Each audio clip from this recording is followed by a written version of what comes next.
Hello mga paps. Konting tutorial tayo ngayon. Box splice, manroof, manroof pala gagawin natin. Yung nasa dulo ng manroof, parang bola. May tray strand tayo. Ngayon, ang una, crown nut. Itong una, papatong mo lang ito. Tapos itong pangalawa, patong mo. Susot mo ngayon ito dito.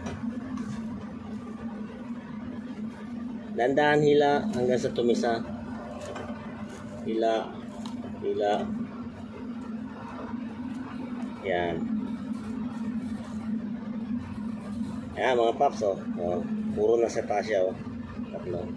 Ngayon, kombinasyon to ng box splice para